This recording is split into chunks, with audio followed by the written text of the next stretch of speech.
और बात उस मामले की जिस पर काफी ज्यादा सियासत हुई, बयानात काफी ज्यादा आए। Chief minister, deputy chief minister और मिनिस्टर्स, यहां तक कि भारतीय जनता पार्टी की जो एमएलए उनकी तरफ से बातें और फिर प्रेस कॉन्फ्रेंसेस, एजेंसीज तहकीकात में लगी हैं। और ये मामला है रोहिंग्याज का, जिनको मुलाकात करने एक डेलीगेशन भी कल पहुंचा था। लेकिन जो तहकीकात चल रही है, जो इन्वेस्टिगेशन पुलिस की तरफ से अभी तक चल रही है रोहिंग्याज को लेकर, उसमें कुछ बड़ी बातें खुलकर सामने आई कि रोहिंग्याज की मदद करने वाली, इनको यहाँ बसाने वाले, इनको यहाँ पहुंचाने वाली 4 एनजीओज की आइडेंटिफिकेशन कर ली गई है। 4 नॉन गवर्नमेंट ऑर्गेनाइजेशंस। अब ये एनजीओज का एक टैग होता है, लेकिन शायद ये कहीं और से भी मुबैना तौर पर कोई मदद हासिल करते हों।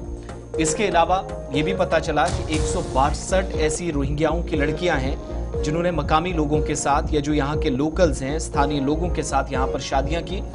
और ये जो तमाम लोग हैं, मुख्तलिफ हिस्सों के अंदर, मुख्तलिफ इलाकों के अंदर कई तरह के आरोप इन पर लगे। क्रिमिनल एक्टिविटीज बढ़ी तो इन लोगों के पुलिस के मुताबिक उसमें नाम आए और कहा गया कि पाकिस्तान भी इनका इस्तेसाल करता है, इनका फायदा उठाता है।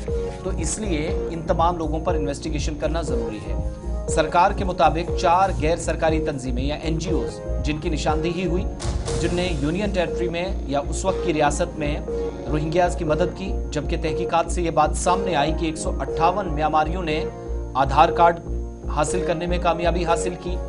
8 ऐसे हैं जिनने जम्मू में मुस्तकिल तौर पर आबाद होने, परमानेंट रेजिडेंट यहां पर बन गए और इसके लिए राशन कार्ड हासिल कर लिया। 38 रोहिंग्या जम्मू के इलाके में रोहिंग्या लड़कियां जिन्होंने मकामी नौजवानों से, लोकल से शादी की, और 124 लड़कियों ने कश्मीर के लोकल्स के साथ या मकामी लड़कों के साथ शादी की और मकामी आबादी के साथ घुल मिल जाने के लिए शादी की। रोहिंग्याओं का मसला, जिनकी जम्मू कश्मीर में आबादी का एक बड़ा सिक्योरिटी खतरा एजेंसीज के मुताबिक बन चुका है, और ये खदशात हैं या डर है कि पाकिस्तान जैसी जो एजेंसियां हैं पाकिस्तान के अंदर, वो भी इंतहा पसंदी या मुल्क और रियासत मुखालिफ एजेंडे का हिस्सा इस तरह के लोगों को बना सकते हैं। अब ये एनजीओज कौन है, सोशल मीडिया का क्या असर है, मौजूदा वक्त में जो लोग यहाँ पर हैं इनका क्या होगा, कल एक डेलीगेशन भी मुलाकात करने पहुंचा था, इन सब का क्या होगा, इन सवालों के जवाब लेंगे। हमारे साथ शिल्पा शर्मा हमें ज्वाइन कर चुके हैं, लगातार इस मुद्दे को कवर कर रही हैं और आप तक मुकम्मल तफसीलात भी पहुंची है। शिल्पा, क्या लेटेस्ट डेवलपमेंट्स हैं?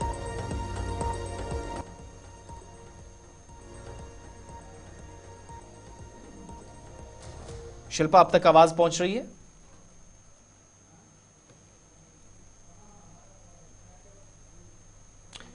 रोहिंग्याज के ताल्लुक से बात हो रही है। शिल्पा, अब तक आवाज पहुंची? जी बिल्कुल। ये बताइएगा, ये जो लेटेस्ट डेवलपमेंट्स हैं, एक तरफ एक डेलीगेशन मुलाकात करने पहुंचता है, रात को 8 बजे भी हमने खबर ब्रेक की, और उसके बाद ये भी पता चलता है कि जो तहकीकात है, इन्वेस्टिगेशन पार्ट पर एजेंसीज इस नतीजे पर पहुंची हैं कि कुछ एनजीओज इन लोगों की मदद करने के लिए यहाँ पर पहुंचे और उनकी मदद से इन सब लोगों को यहाँ बसाया गया। फिर सारा डेटा और डिटेल जब निकाली गई तो कहा गया कि कुछ लोग हैं जो परमानेंट रेजिडेंट भी यहाँ के बन गए, यहाँ पे डॉक्यूमेंटेशन का प्रोसेस कंप्लीट करने के बाद।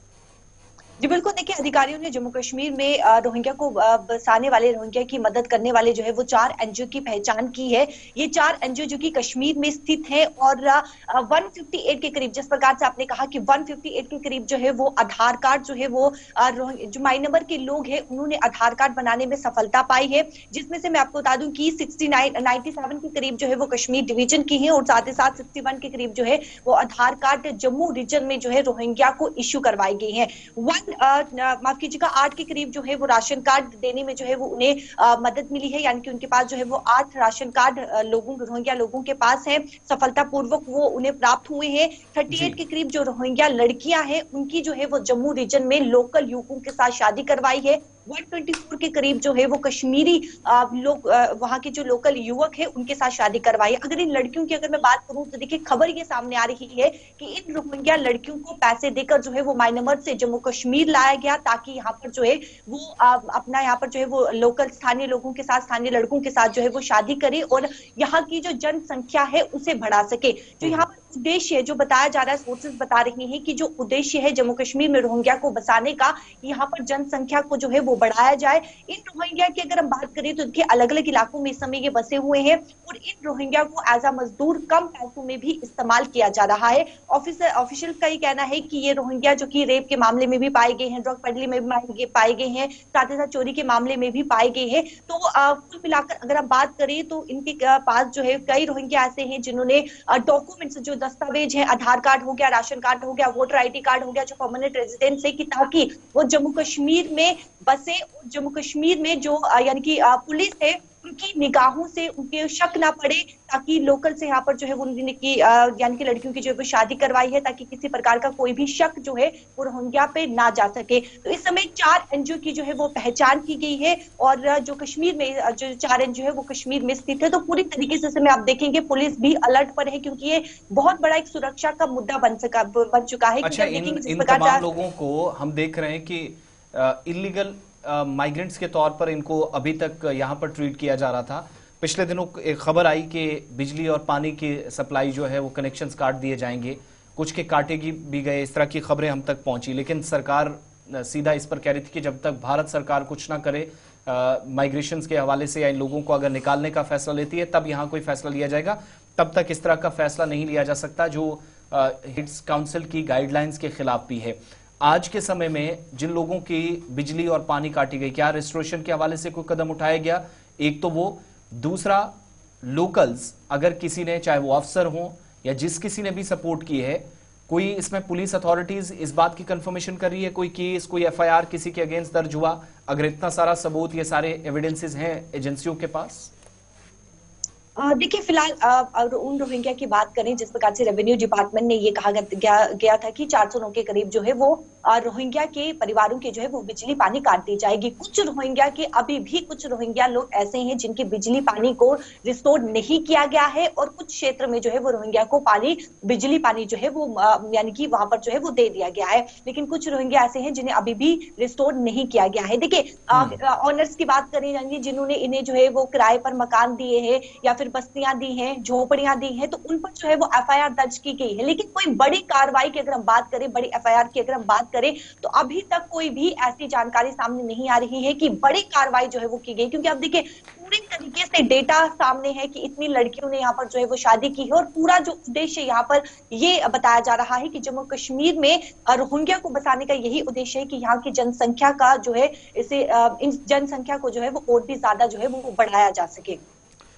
बहुत बहुत शुक्रिया शिल्पा डिटेल्स देने के लिए। जम्मू से हमें ज्वाइन कर रही थी। मुहाजिरीन का गैर मुल्की ताकतें इस्तेमाल करती हैं या अथॉरिटीज़ या एजेंसीज कहती है, लेकिन इस सिलसिले में जब हम देखते हैं तो कोई बड़ी कार्रवाई नज़र नहीं आती है।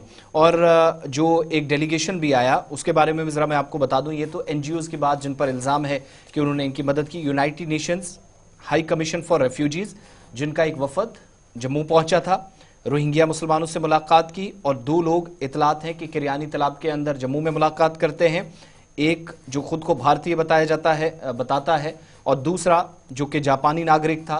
और इससे पहले भी मार्च के महीने में United nation human rights council की तरफ से, या जो हाई कमीशन फॉर रेफ्यूजीज था, UNHRC था, HCR था, इसके 4 लोग जो एक वफद की शक्ल में, एक डेलीगेशन की शक्ल में जम्मू कश्मीर आए थे और रोहिंग्यों को शिफ्ट किए जाने के बाद वहां का दौरा किया था और सूरत हाल का उन्होंने जायजा भी लिया था। ये तो एक बात। लेकिन जिन लोगों के खिलाफ कार्रवाइयां होनी है, क्या वाकई में एजेंसीज मजीद उस पर कार्रवाई करेंगे? आने वाले दिनों में आप देखेंगे। अभी तक इस मसले को आप देखेंगे तो शायद ऐसा लग रहा है कि मुख्तलिफ इलाकों के अंदर इस पर काम कम और सबसे ज्यादा इस पर शायद सियासत हुई है।